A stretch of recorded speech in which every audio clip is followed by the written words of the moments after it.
ओम शांति। मीठे मीठे बाबा की मीठी मीठी अति लाडली दादी जान की, हम सबकी प्यारी दादी जान की।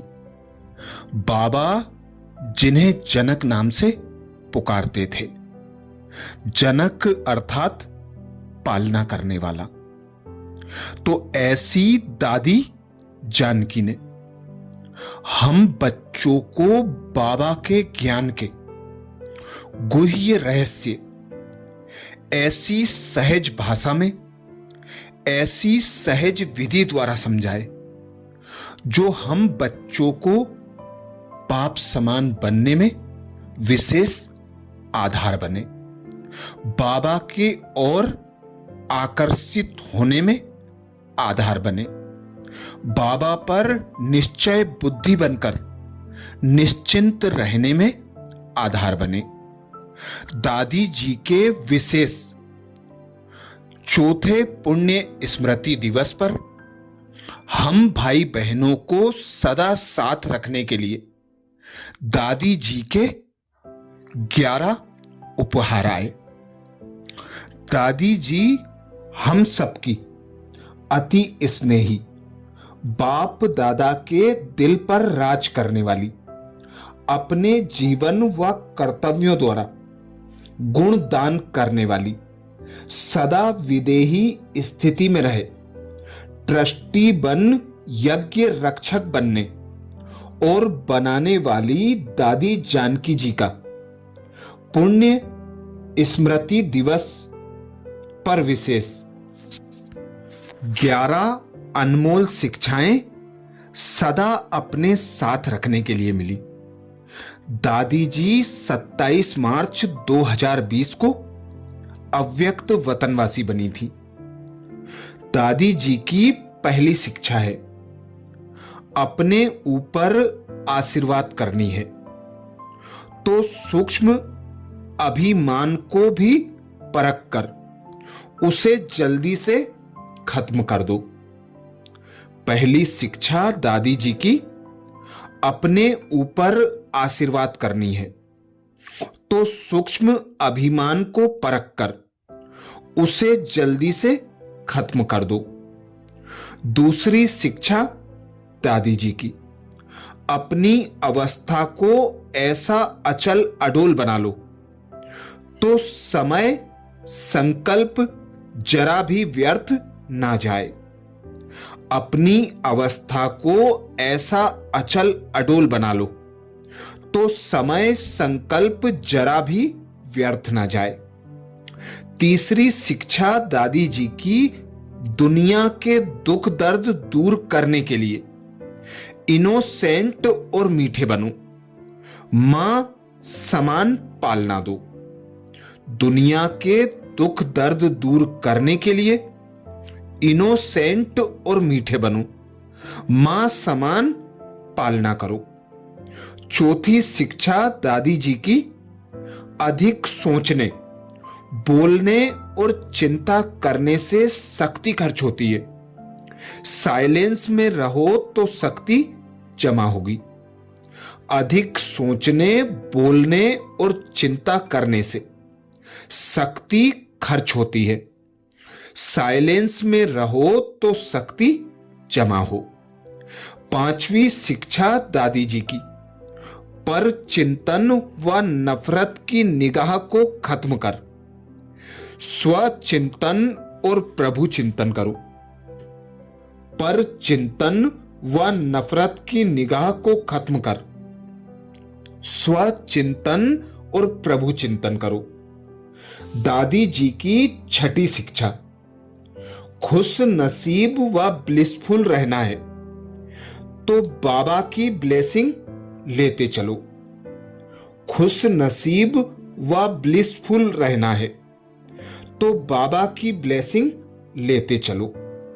सातवीं अनमोल शिक्षा है, किसी की गलती चित्त पर ना हो, चित्त साफ रखो तो चैन से रहेंगे। किसी की गलती चित्त पर ना हो, चित्त साफ रखो तो चैन से रहेंगे।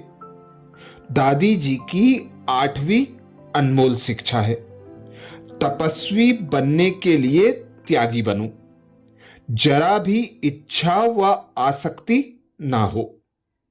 तपस्वी बनने के लिए त्यागी बनो, जरा भी इच्छा व आसक्ति ना हो।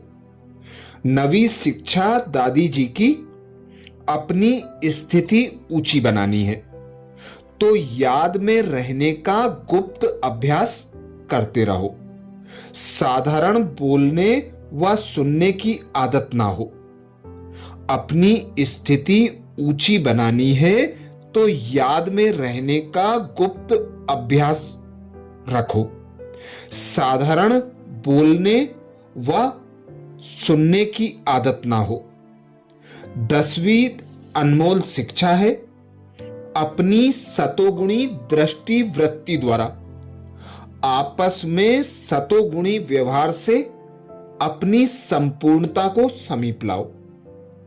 अपनी सतोगुणी दृष्टि वृत्ति द्वारा आपस में सतोगुणी व्यवहार से अपनी संपूर्णता को समीप लाओ। दादी जी की 11वीं अनमोल शिक्षा है, अंतर्मुखी बन जाओ तो 8 ही शक्तियां सखी के रूप में साथी और सहयोगी बन जाएंगी। अंतर्मुखी बन जाओ तो 8 ही शक्तियां सखी के रूप से साथी और सहयोगी बन जाएंगी। अच्छा, तो ये 11 शिक्षाएं दादी की हम भाई बहनों को धारण कर अपने स्वरूप द्वारा प्रत्यक्ष करना है। हमारी प्यारी दादी जानकी के यज्ञ के आदि के समय की कुछ विशेष यादें। कराची में शुरुआत में जब बच्चे ज्ञान को उगारते थे और अतीन्द्रिय सुख अनुभव करते थे तो बाबा को बड़ी खुशी होती थी। अतः दादी जी और दूसरी बहनें साथ में बैठकर ज्ञान मुरली की चिटचिट किया करती थी। एक दिन सभी बहनें इकट्ठी बैठकर ज्ञान की चिटचिट कर रही थी। बाबा क्लिफ्टन से पैदल करके वापस आए। उन्होंने देखा कि सभी ज्ञान मुरली के मंथन का आनंद ले रहे थे। बाबा बहुत खुश हुए और कहा, मीठे बच्चे, आप अतीन्द्रिय आनंद में हो, आओ बाबा के साथ झूला झूलो। बाबा ने दादी का हाथ पकड़ा और झूले में झुलाया। ये दादी के लिए बड़े ही आनंद का पल था।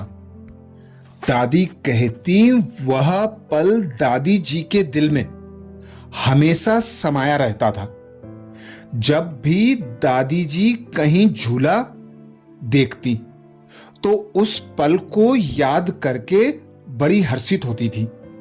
वे जानती थीं कि मुरली को उगार कर आनंद प्राप्त करना कितना सुखद और आंतरिक आनंद देने वाला है। दादी जी का यह अनुभव हमें ज्ञान मुरली को उगारने के सुखद अनुभव की प्रेरणा देता है। जब हम ज्ञान मुरली पर विचार सागर मंथन करते हैं तो हम बाबा की समीपता का तथा हल्केपन और अतीन्द्रिय आनंद का अनुभव करते हैं। ऐसे ही एक और विशेष याद हैदराबाद की। बचपन से ही दादी का मस्तक बहुत बड़ा था। शारीरिक रूप से बहुत सुंदर नहीं था, लेकिन जीवन में लोग इसकी आलोचना भी करते थे। फिर भी दादी के मन में सदा एक ही विचार था, मैं जो भी हूं, जैसी भी हूं, बाबा की प्यारी बच्ची हूं। इसलिए यह सच में एक प्यारा पल था जब दादी बाबा के पास आई और बाबा ने दादी के उसी मस्तक पर अपना दुआओं भरा हाथ रखा। बाबा ने दादी के चेहरे को देखा और प्यार भरे शब्दों में कहा, मीठे बच्चे, सदा अपने मस्तक का ख्याल रखना, यह बहुत बड़ा है। अर्थात आप ज्ञान रत्नों से भरपूर विशाल बुद्धि की धनी हो। दादी जी ने अपनी बुद्धि को स्वच्छ दिव्य बनाने और व्यर्थ तथा साधारण संकल्पों से मुक्त रखने के लिए हमेशा यह महसूस किया कि परमात्मा का दुआओं भरा हाथ मेरे मस्तक पर है। वे यह भी जानती थी कि स्वयं परमात्मा ने मुझे चुना है और हमेशा मेरे साथ है। इस तरह हम भी अपनी बुद्धि में अलौकिक ज्ञान रूपी खजाना भरकर रखें तो हमें भी महसूसता होगी कि भगवान ने हमें मानवता की सेवा के लिए चुना है। हम पवित्र दिव्य बुद्धि वाले होली हंस हैं, क्योंकि हमारी बुद्धि सदा ही बाबा के संग के रंग में रंगी हुई है। ऐसे ही एक और विशेष याद कराची की सन 1939 की। शुरुआती दिनों में दादी जी जब बाबा से मिली तो बाबा उनको जनक बेटा कहते थे। जब आप बेटा कहते हो तो यह बड़े प्यार और विश्वास का प्रतीक होता है। बाबा ने कभी जानकी शब्द उपयोग नहीं किया, क्योंकि यह नाम तो नारीत्व को दर्शाता है। बाबा हमेशा दादी जी को जनक कहकर पुकारते थे। बाबा ने हमेशा दादी को बेटे के रूप में देखा, कभी बेटी के रूप में नहीं देखा। दादी ने महसूस किया कि बाबा मुझ पर अधिकार रखते हैं और बाबा के प्रति इतने गहरे प्यार के कारण बाबा जो भी सेवा कहेंगे मैं उसे अवश्य पूरा करूंगी। आप भी बाबा के प्यारे और मीठे बच्चे हैं। प्यारे बाबा के हाथ में हाथ देके चलने वाले आप भी राजे बच्चे हैं। आप भी अपने आप पर गर्व महसूस करें कि बाबा आपको कल्प पहले वाले विशेष बच्चे के रूप में देखते हैं। एक और विशेष याद कराची की सन 1940 की। कराची में यह अक्सर होता था कि बाबा के बच्चे बाबा के साथ चिटचैट करने के लिए इकट्ठे होते थे।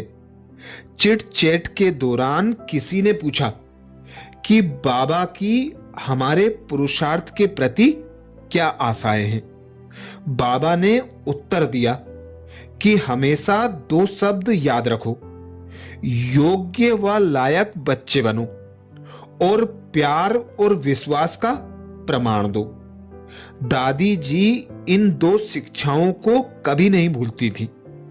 कालांतर में दादी जी योग्य बच्चा होने का अथक उदाहरण बन गई और अपने जीवन से हर पल बेहद सेवा में अथक होके प्यार और विश्वास का सबूत दर्शाती रही। जब हम बाबा की प्रत्येक शिक्षा का विनम्रता से पालन करते हैं तब हम प्यार और विश्वास का सबूत बन जाते हैं। हमारे नए संस्कार बनने लगते हैं, जिससे शिक्षाओं को धारण करना सहज हो जाता है और जीवन खुशनुमा बन जाता है। अच्छा, तो ऐसी और अनेक दादी जी की यादों का मनन करने के लिए बाबा के चैनल को सब्सक्राइब करें और वीडियो सभी बीके भाई बहनों को शेयर जरूर करें। अच्छा, ओम शांति।